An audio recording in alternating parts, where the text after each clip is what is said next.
Temporary. Permanent జీవితం, శాశ్వతమైన జీవితం, ఆ మరణాంతర జీవితం. ఆ జీవితం గురించి ఎక్కువ ఆలోచించాలి.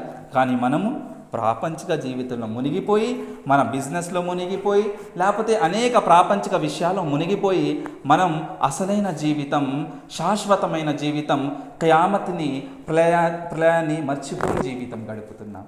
అందుకే అల్లాహ్ సుబ్హానహు వ తఆలా మమ్మల్ని ఇక్కడ కూడా శిక్ష వహిస్తున్నాడు. అదేవిధంగా అక్కడ కూడా మనకి నరక శిక్ష ఉంటుంది. ఏ విధంగా అండి శిక్ష ఇక్కడ? వమన్ అఅరద అన్ దిక్రీ ఫఇన్న లహు మঈషతన్ దన్కా వనహ్షురుహు యౌమల్ ఖియామతి అమా. అల్లాహ్ సుబ్హానహు వ తఆలా ఖురాన్లో అంటున్నారు, ఎవరైతే నన్ను మర్చిపోయి, నా ధ్యాసని మర్చిపోయి జీవితం గడుపుతున్నారు అంటే ఖురాన్ హదీస్కి అనుసరంగా జీవితం గడపట్లేదు, ఖురాన్ హదీస్ యొక్క ఉపదేశాలకి వ్యతిరేకంగా ఎవరైతే జీవితం గడుపుతున్నారో అల్లాహ్ సుబ్హానహు వ తఆలా వారి యొక్క ప్రాపంచిక జీవితాన్ని దౌర్లభ్యం చేస్తాడంట. అంటే మన యొక్క లైఫ్ ఉంది కదా, ఎకనామికల్లీ చూసుకుంటే ఆర్థిక పరంగా అల్లాహ్ తాలా చాలా కష్టంలో పడేస్తాడు. అవునా కాదా? ఆర్థిక పరంగా చూసుకుంటే మన సమాజం ఆర్థిక పరిస్థితి చాలా కిందకి చేజారిపోయి ఉన్నది. రోజు జిఎస్టీ రావడం వల్ల, లేకపోతే మన జీడిపి రేట్ సరిగ్గా లేకపోవడం వల్ల మన దేశం చాలా వెనక్కపడిపోతుంది. కారణం ఏమిటంటే మనం అసలైన దైవం ఎవరైతే అల్లాహ్ సుబ్హానహు వ తఆలా ఆయన్ని మర్చిపోయి జీవితం గడుపుతున్నాం. అల్లాహ్ యొక్క ఉపదేశాలకి వ్యతిరేకంగా జీవితం గడుపుతున్నాం. అందుకే అల్లాహ్ సుబ్హానహు వ తఆలా మన జీవితంలో అనేక కష్టాలు ఎదురయ్యేలా చేసేసాడు. అవునా కాదా? ఏ బిజినెస్ చేసినా లాస్, ప్రాఫిట్ లేదు. ప్రాఫిట్ ఉన్నా సరైన సుఖం లేదు. ఉందా? అనుగ్రహం కనిపిస్తుందా మనకి? అనుగ్రహం లేదండి. ఏం బిజినెస్ చేసినా ప్రాఫిట్ లేకుండా అయిపోతుంది.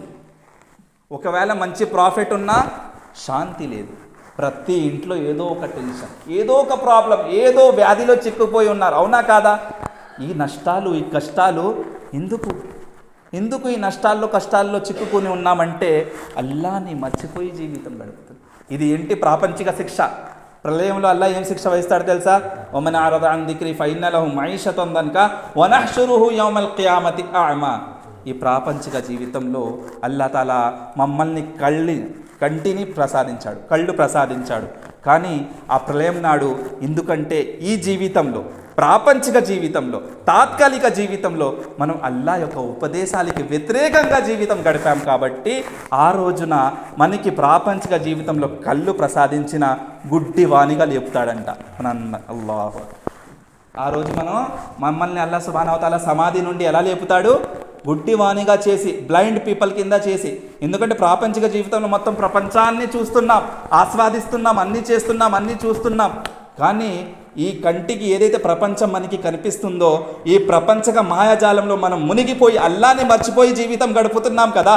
అల్లాహ్ చెప్పే ఉపదేశాలకి వ్యతిరేకంగా జీవితం గడుపుతున్నాం కాబట్టి, అల్లాహ్ని మర్చిపోయి జీవితం గడుపుతున్నాం కాబట్టి అల్లాహ్ సుబ్హానహు వ తఆలా ఆ ప్రళయం నాడు, ఆ ఖియామత్ రోజున, ఆ ఆఖిరత్ రోజున మమ్మల్ని ఎలా లేపుతాడంటే, సమాధి నుండి ఎలా లేపుతాడండి? గుడ్డివాణిగా చేసి, బ్లైండ్ పర్సన్ కింద చేసి. అప్పుడు గుడ్డివాణిగా చేసినప్పుడు మనిషి ప్రశ్నిస్తాడంట అల్లాతో, ఏమని? ఓ అల్లా, ప్రాపంచిక జీవితంలో నువ్వు నాకు కంటి ప్రసాదించావు కదా, నేను మొత్తం ప్రపంచాన్ని ఆస్వాదించాను కదా, మొత్తం ప్రపంచాన్ని సరిగ్గా చూశాను కదా, అంతా నాకు తెలుసు కదా, అంతా కనపడేది కదా, ఇప్పుడేంటి నేను ఏం చూడలేకపోతున్నాను? అప్పుడు అల్లా అంటారు, ప్రాపంచిక జీవితంలో, ఆ తాత్కాలిక జీవితంలో మునిగిపోయి నన్ను మర్చిపోయి జీవితం గడిపావు చూసావా, అందుకే ఇప్పుడు గుడ్డివాణిగా చేసి సమాధి నుండి నీకు లేపానని అన్నాను. అల్లాని మర్చిపోయి అల్లా యొక్క ఉపదేశాలకి వ్యతిరేకంగా జీవితం గడిపితే ఈ ప్రాపంచిక జీవితం, తాత్కాలిక జీవితంలో కూడా అల్లా తాలా మమ్మల్ని నష్టాల్లో, కష్టాల్లో పడేస్తాడు.